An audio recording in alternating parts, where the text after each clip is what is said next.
गुरुदेव दत्त. अशा घरातून लक्ष्मी कधीच जात नाही या गोष्टी नक्की करा. आपल्याकडे भरपूर पैसा यावा असे सर्वांना वाटत असेल, जीवन श्रीमंत आणि उच्च लोकांमध्ये उठणे बसणे असावे असे सर्वांना वाटते. त्यासाठी सर्वांचे आपल्याला परीने प्रयत्न चालू असतात, परंतु सर्वांच्या प्रयत्नाला यश येत असं काही नाही. व्यक्ती थोडे कष्ट केले तरी भरपूर पैसे मिळवतात, खूप श्रीमंत होतात. परंतु काही व्यक्ती असतात, त्याने कितीही कष्ट घेतले, भरपूर मेहनत घेतली तरी त्याची परिस्थिती सुधारण्याचे नावच घेत नाही. त्याची गरिबी कधी त्याची पाठ सोडत नाही. कधी कधी असे होते की घरात भरपूर पैसा येतो, परंतु तो लगेच निघून जातो. घरात पैसे येण्यापूर्वी जाण्याचे मार्ग ठरलेले असतात आणि काही व्यक्तीचे उत्पन्न खूपच कमी असते. त्यांना आपल्या कुटुंबाचे पालन पोषण करण्यासाठी ते पैसे पुरत नाही, तर त्यातून बचत कशी होणार? उलट कर्जाचा डोंगर वाढत जातो आणि ते कर्जबाजारी होतात. जर तुमचे पण असे झाले असेल तर या परिस्थितीतून बाहेर पडायचे असेल, परिस्थितीत बदल करायचा असेल तर फक्त जो आम्ही आपणास उपाय सांगणार आहोत ते उपाय तुम्ही पूर्ण श्रद्धा भक्तिभावाने मनापासून केले तर नक्कीच तुम्हाला लाभ होईल.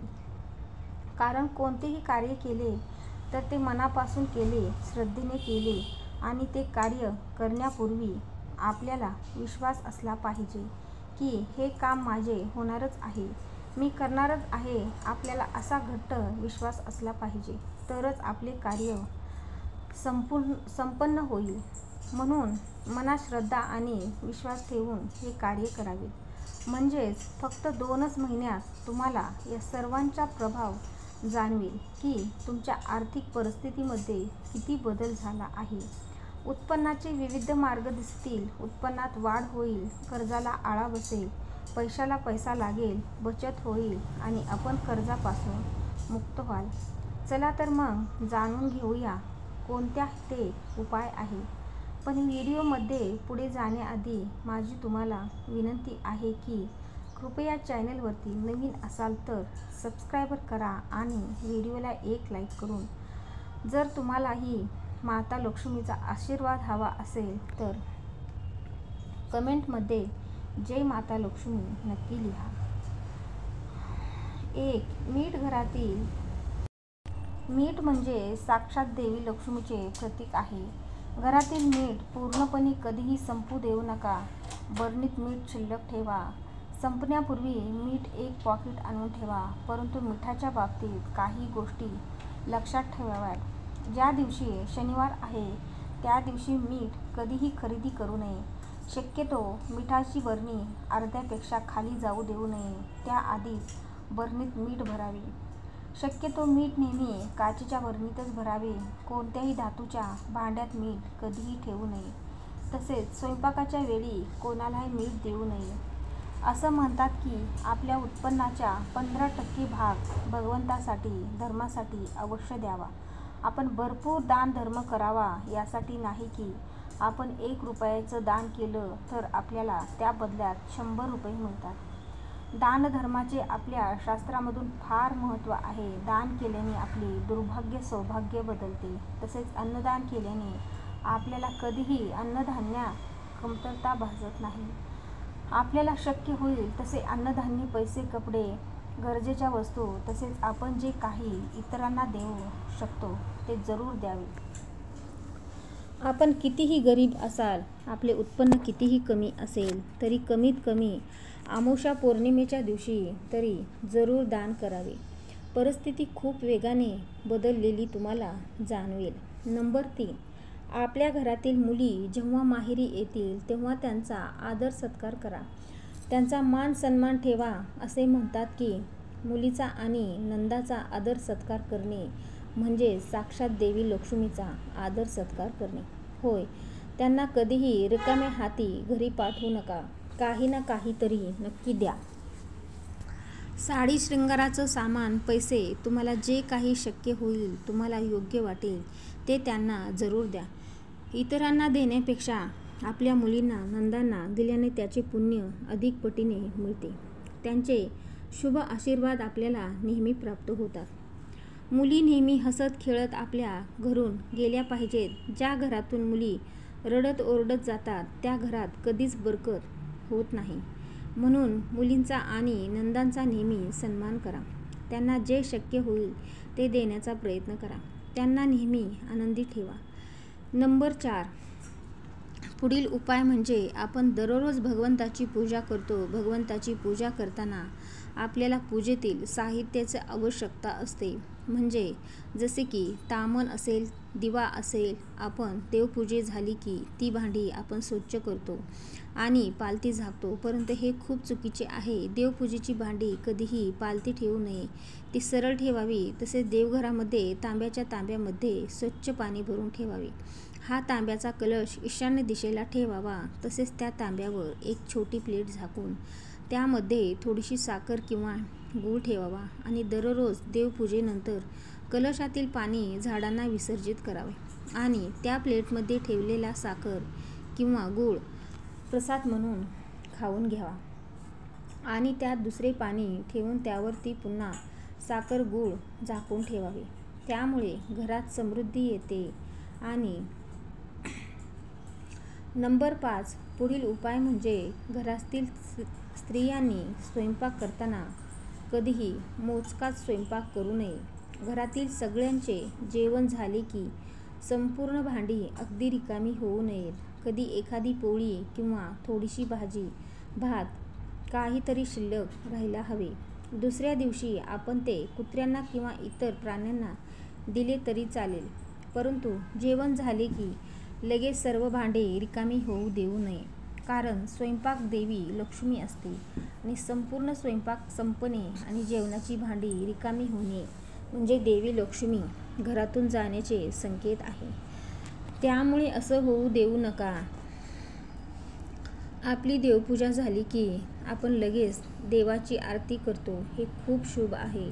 आरती करताना दोन्ही कापुराच्या वड्या आणि लवंग टाकून घंटी वाजवत संपूर्ण घरातील खोलीत कापूर फिरवा. कापुराच्या सुगंधाने आणि घंटीच्या आवाजाने आपल्या घरातील संपूर्ण नकारात्मक ऊर्जा आहे ती घरातून बाहेर जाते आणि घरात सकारात्मक ऊर्जेची निर्मिती होते.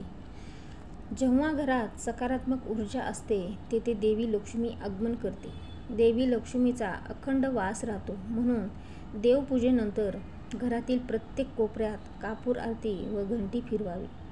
पुढील उपाय म्हणजे आपल्या घरात दररोज जो स्वयंपाक बनतो तो बनलेला स्वयंपाक जेवण करण्या अगोदर त्याचा देवाला नैवेद्य दाखवावा व नंतर जेवण करावे. यामुळे घरातील सदस्याचे आरोग्य चांगले राहते.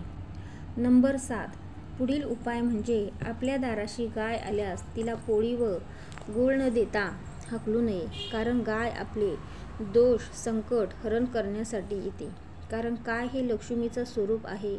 गायीला गूळ व पोळी अवश्य द्या. तसेच घरातील वडीलधाऱ्यांचा मान ठेवावा. कर्तव्याची जाणीव ठेवावी. कोणी आपणास मदत केली आहे हे कधीही विसरू नका. कोणाशीही कपट कारस्थानाने वागू नये. सर्वांशी चांगले आणि प्रेमाने वागावे. नंबर 8, पैसे मोजताना कधीही थुंकी लावून मोजू नये. लक्ष्मीचा अपमान होऊन ती रुसते. पोथीची पाने, ग्रंथाची पाने बोटाला थुंकी लावून उलटू नये, ते अशुभ असते. हातात रोख रक्कम पडली की ती प्रथम घरी आणून देवापुढे ठेवावी. कुठल्याही परिस्थितीत त्यातील 1 रुपयाही खर्च करू नये. दुसऱ्या दिवसापासून खर्च करायला सुरुवात करावी. संध्याकाळनंतर विशेषतः दिवे लागणे नंतर कोणालाही पैसे देऊ नयेत. मोठी खरेदी सूर्यास्ता अगोदर करावी. सूर्यास्तानंतर मोठी खरेदी केल्यास पैसे दिल्यास लक्ष्मी नाश पावते. राहूच्या होणाऱ्या पैसे देणे घेणे हा व्यवहार करू नये. नंबर 11, उत्तर दिशा ही धनाची दिशा आहे. या दिशेला सजावटी फवारा किंवा फिश टँक ठेवल्याने घरात सतत पैसा येत राहतो व तो